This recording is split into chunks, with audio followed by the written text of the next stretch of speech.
Am I the a-hole stories? Am I the a-hole for not wanting to leave my own apartment? I'll keep this vague to avoid recognition since I believe the party involved actually use Reddit. I'm a 28-year-old male, and I've been friends with my roommate, a 25 female, ever since we were babies. Our families were neighbors and we grew up together. She's like a little sister to me and has always been. After she graduated college, she moved to the same city I currently work in, and since she couldn't find an apartment close enough to where she worked, I told her she could live with me. We'd share bills and become roommates. We never really had problems or fights as we known each other for so long. However, recently, things taken a strange turn. She got involved with someone from her work. The guy seemed to be a nice guy. I only ever spoken to him 3 times as they usually keep to her room. But he was very friendly, and honestly, I was happy she found someone who seemed that nice. After a few months of their relationship, she sent me a text saying she needed to talk with me. I figured there might be something wrong with the apartment. It's not uncommon for things to break. But I was wrong. When I got home, we started to talking. It's too long to write everything, so I'll just summarize. She told me that while she enjoyed living with me, her boyfriend was starting to get jealous of his woman living with another man. At first, I raised an eyebrow, but thought that this kind of thing isn't uncommon. So I was like, oh, it's fine. Just let me know when you plan on leaving, hope you two find a good place. However, apparently I was wrong. She told me that she wasn't leaving. She said that it was impossible to find somewhere closer to her work, and that she was hoping I would let her take the apartment instead, since my work wasn't close and all that. Thing is, I really love my place. It's close to the gym, to the grocery store, to pretty much everything. I'm not gonna just leave my place because of something so stupid as this, and I told that flat out that it wasn't going to happen. She got visibly upset and started to rant about me being an egotistical a-hole. That I didn't have empathy to put myself in her shoes. This happened a few days ago, and she shut herself in her room, only ever leaving to go to work or to pick up her boyfriend, who became really unfriendly to me after that. Now, usually I can be an a-hole, but I don't think this was one of these times. So I thought I would ask for Reddit's verdict. Am I really such an a-hole? Edit, for those who have asked, her name isn't on the lease as I lived in the same place for 2 years before she moved in. Now for the top comments. Let me get this straight, you have known her for over 2 decades. You welcomed her into your home, and now she expects you to leave so she can live with her jealous boyfriend that she's just gotten on with? Not the a-hole bro, she is. Big time. Look at how she treats someone who is like a sibling. I'm super curious as to why she's not going over to her boyfriend's place. Why don't the friend and her boyfriend find a place of their own, rather try to kick someone out who was nice enough to let her move another place? Theory, she told boyfriend it was her place, and she was being a great friend letting OP crash there. Now she's caught out in the lie. Oh my god, not the a-hole. She can pack her entitlement up with her things and move out. It's your apartment. You did her the favor. The freaking audacity, I swear. Don't be surprised when she reappears on your doorstep wanting to move back in. When living with the boyfriend doesn't work out, she sounds less than mature. Just say no. Not the a-hole. Not the a-hole. That's some A5 Wagyu level entitlement, right there. She said that it was impossible to find somewhere closer to her work, and that she was hoping I would let her take the apartment instead, since my work wasn't close and all that. Wait, so she's not even moving in with the boyfriend? He just wants you gone? She didn't live by the phrase brothers before hoes, it seems. She willingly throws her brothers away for the boyfriend. That's A5 Wagyu topped with black truffle type of entitlement. Not the a-hole, it was your place first, and she's the one having an issue with the living situation. If her new boyfriend has such a problem with her living with you, then he should offer her to move in with him. What she ends up doing is totally her choice, but you shouldn't be forced to move, and I think she's being incredibly unreasonable. Now for the next story. Am I the a-hole for telling a pregnant girl to find a new flat? I, 20 female, live with 5 other girls. 5 of us have already signed a lease to live together again next year. We are all currently in our 2nd year of uni. Since the lease signing, she's become extremely mean, and honestly just a bully to 3 of us, and a massive bully. I feel she has shown her true colors. Now she knows she has somewhere to live next year. She has also had her boyfriend staying in our house since November. He's a misogynist, racist, homophobe, and all-round horrible person. Multiple times we have asked, and now told, her to make him leave, but she refuses as it is her house too.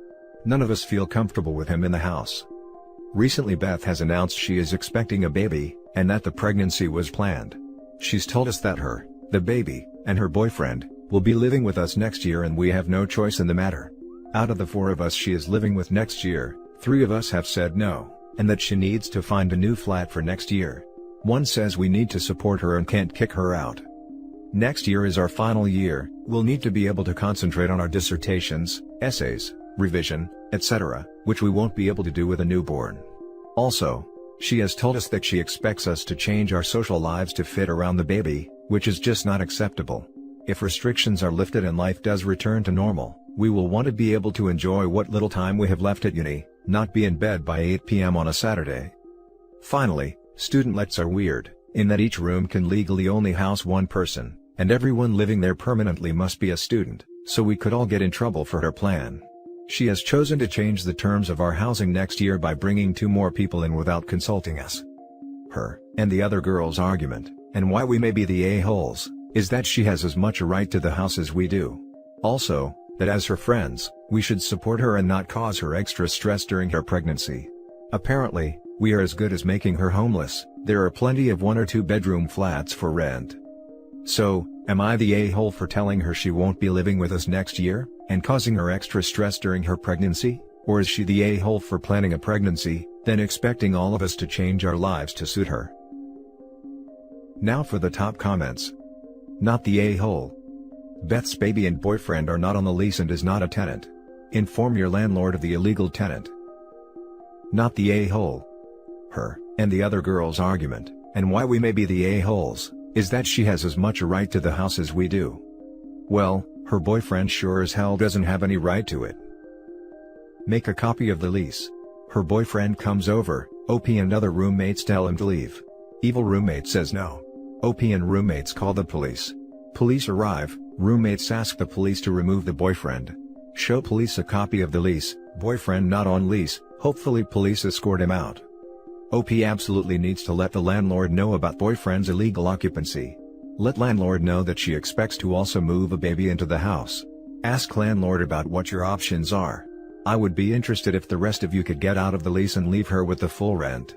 The landlord might figure out that it would be better for him/her to get rid of the troublesome tenant and keep the rest.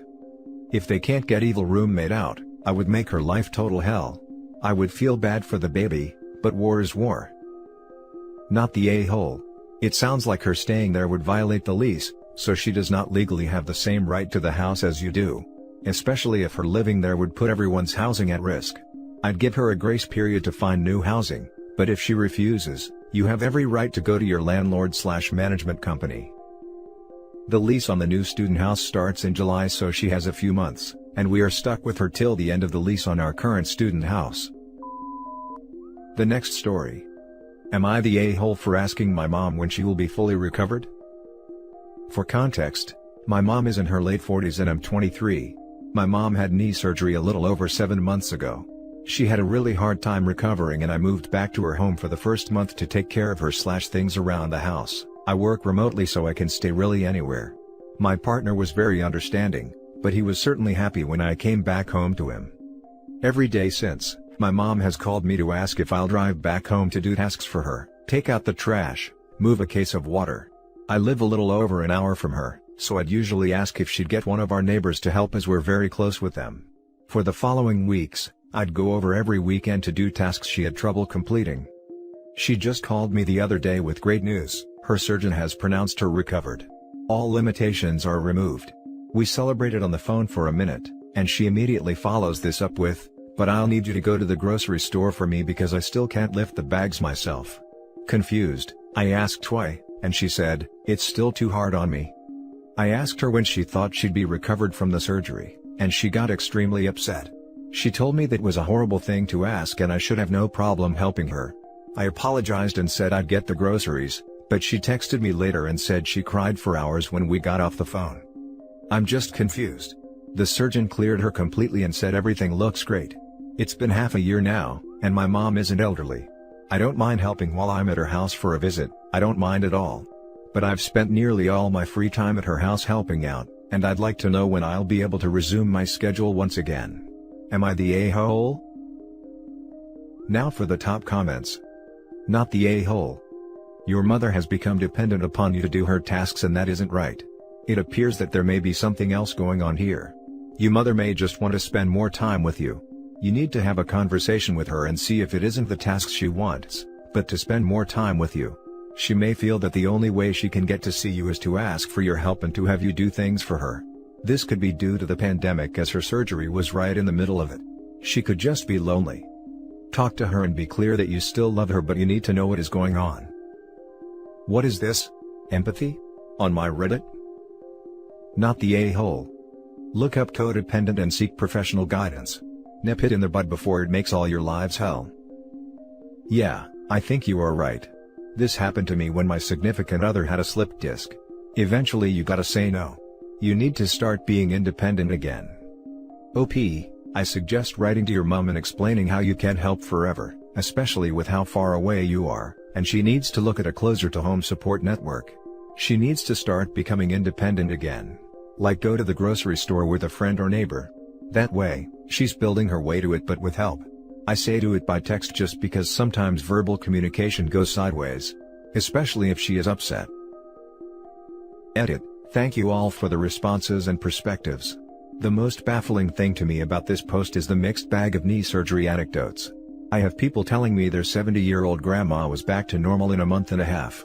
One comment down from that will heavily imply I'm delusional to expect any sort of recovery from my mom for less than 2 years after her surgery date. I guess it's truly a diverse recovery process.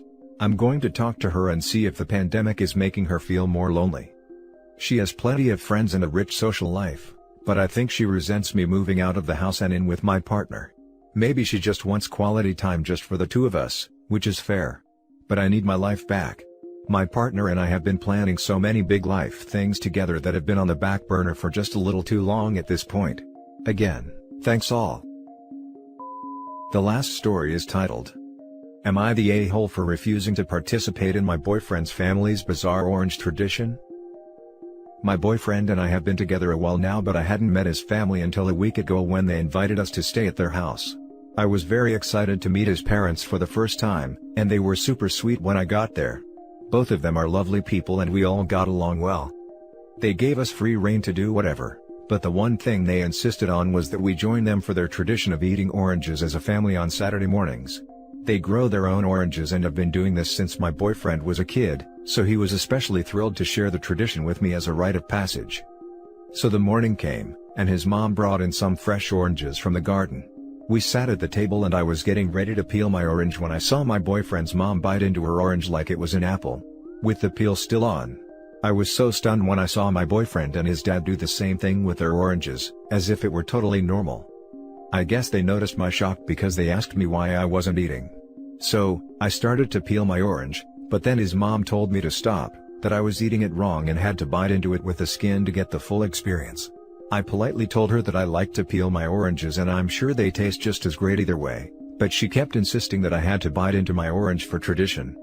After saying multiple times that I'd rather peel it in the family, including boyfriend, pushing back, I put the orange back on the table and said, though I appreciate the gesture, I personally feel uncomfortable eating oranges that way, and I'd rather not participate. Things were tense after that, and we left the next day. When we got home, my boyfriend chewed me out for being rude and embarrassing him and his family. He said I should have just eaten the orange the right way since his parents were gracious to let me stay with them. I can see his point and I apologized for causing any hurt. I really do like his family and think they're great people, but stand by my decision to opt out of the orange tradition. He feels I could have compromised, and I feel that I should be able to eat things how I want. It's a silly squabble in the grand scheme of things. But my boyfriend and I are really at odds about who's in the wrong and would love an outside opinion. Edit. Some people have been asking what kind of oranges / whether they're actually oranges. All I can say is that, I was told they were oranges and they looked like typical oranges with thick skin. Now for the top comments. I like how we're all just calmly answering this like it isn't some crazy cartoon nonsense. Nobody eats oranges peel and all. I mean heck, they peel into individual sections that are damn near bite-sized. I literally cannot imagine why you would do this in the first place. Have you considered the possibility that they are just messing with you? I don't know if I would be mad or impressed by the commitment. But for real. Not the a-hole. No one gets to tell you how to eat things. That's Looney Tunes. And your response was really respectful. Stand up for yourself. To be honest, I kinda thought they were messing with me at first, and was really surprised when they kept insisting. They seemed pretty serious. I'm fascinated with their dedication to the tradition, and wouldn't have minded hearing more about it if they hadn't tried to rope me in. I get the people who slice the orange first and then eat the peel, but seeing it eaten like an apple was surreal, not gonna lie. It's a soft fruit. Didn't the juice just go everywhere? Also, did it all stay together? I feel like at a certain point it would have to fall apart unless you take bites in specific places. Did they eat all the way through the middle and just leave the top and bottom to throw out? I have so many goddamn questions about this, it's going to haunt me. Edit, to be clear, I'm not 100% sure you're not messing with us. But if you are a troll, you are by far the most entertaining one I've dealt with, so I'm still here for it. It was as messy as you're probably imagining, and the oranges eventually ended up collapsing, and then they had to eat it in smaller chunks anyway. And LOL, not a troll, but I recognize that this situation is ridiculous enough for people to think that. Not the a-hole. Be glad you didn't stick around for the crab bake laughing my butt off. Not the a-hole, but when your boyfriend talked about this tradition, did he ever mention how they eat an orange differently than most of the world? Did he ever eat an orange outside of this tradition? I'm trying to figure why he didn't prep you more. He never ate oranges with me before this because he said they never measure up to his mom's oranges. He also never mentioned how his family eats it beforehand, which is why I was caught so off guard. And that's it for this video, guys. If you have thoughts to share, leave a comment below. Don't forget to hit like and subscribe if you like this content. I'll catch you in the next one. Good day, everyone.